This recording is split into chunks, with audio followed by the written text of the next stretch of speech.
Following Wang and Liu, a host of scholars devoted their careers to breaking the code on the mysterious dragon bones.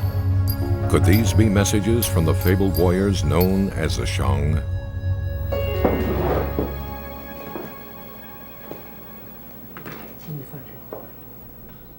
Today, at the Institute of History in Beijing, Li Shuqin continues the quest to decode the inscriptions.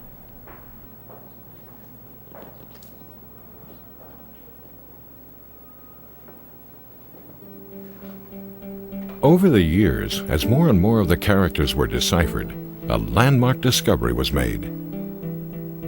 The inscriptions were the earliest form of written Chinese, the roots of the oldest language still in use in the world. They predate the first known Chinese writing by 500 years. Many characters seem almost pictorial. This one looks playful and means boy. This character stands for a subdivided agricultural field. And the symbol for leader looks like a man standing beneath a flag.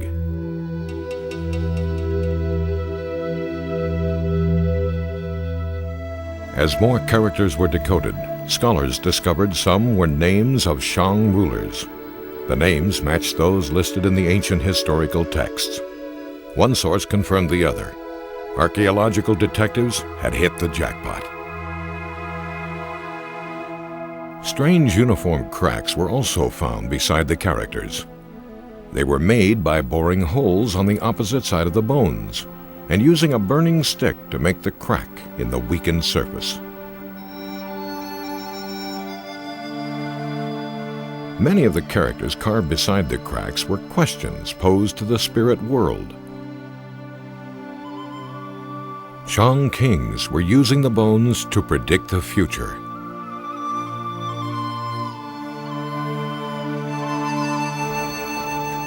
The dragon bones were now called oracle bones. The Shang's demand for them was insatiable.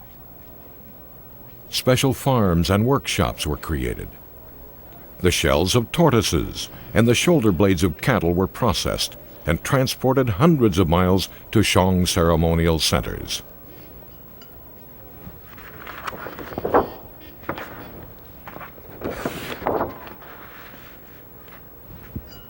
Over the course of Shang rule, tens of thousands of hours were consumed by these mysterious rituals.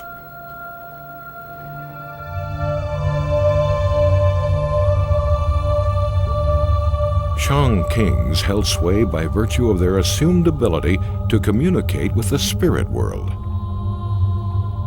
Assisted by shaman, Wu Ding, the 21st Shang king, posed this question to his ancestors in the spirit world.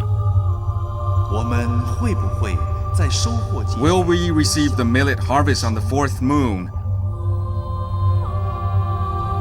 Heated wine may have been used to place the shaman in a trance.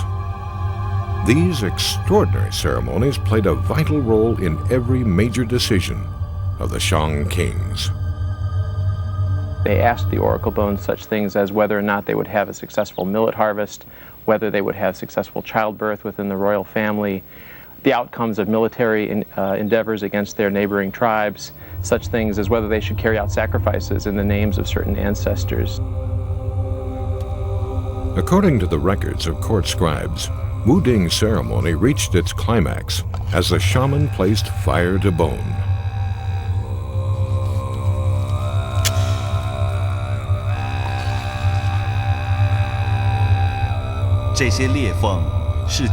The cracks are auspicious. The grain harvest will come in the fourth moon. Tribute to the ancestors was now made by the grateful king.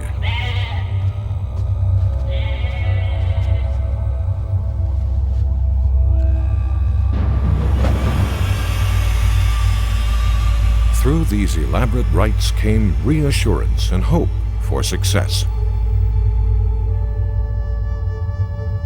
As we like to believe our computers can predict future trends, the Shang used oracle bone technology to predict theirs.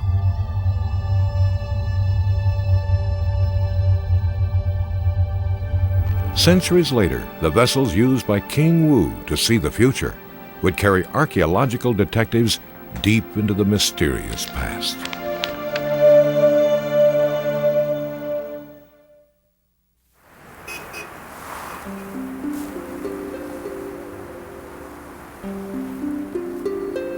Oracle bones and ancient accounts repeatedly mention the site of the first Shang capital is located near the present-day city of Shangzhou.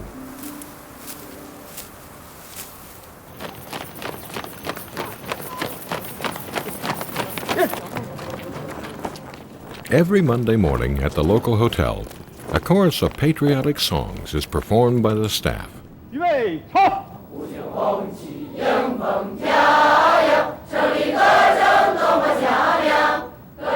It's something you don't hear much anymore in China.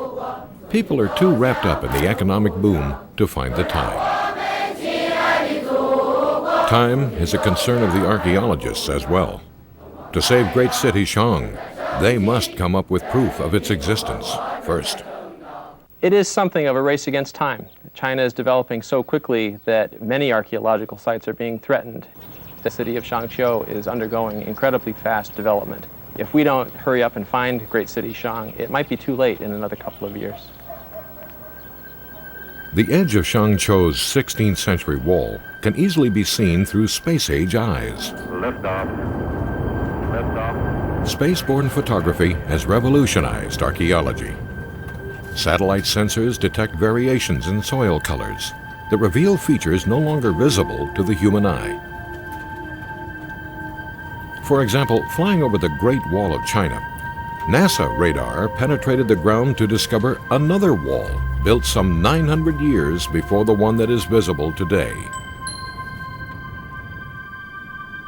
Recently, experts at the Jet Propulsion Laboratory in Pasadena, California, joined the search for Shang. What we have on this map is our known early 16th century walled city of Shangzhou.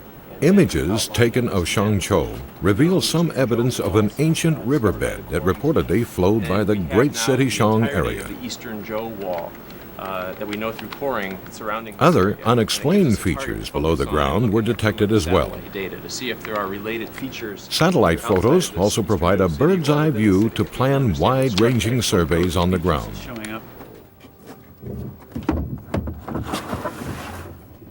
Year after year, more and more sophisticated equipment is added to the arsenal by the international team.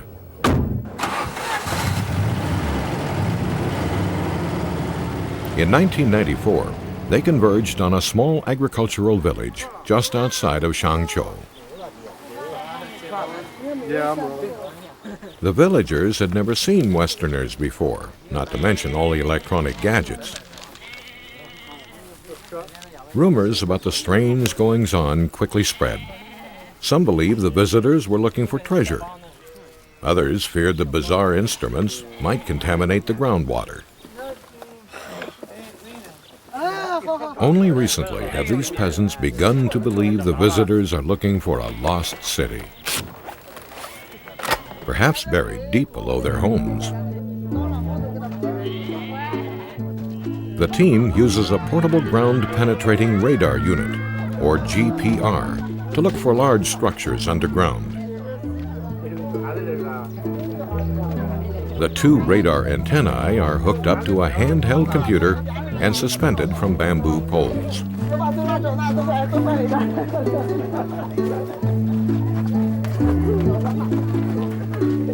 Not long ago, NASA used GPR to search for water under the surface of the moon.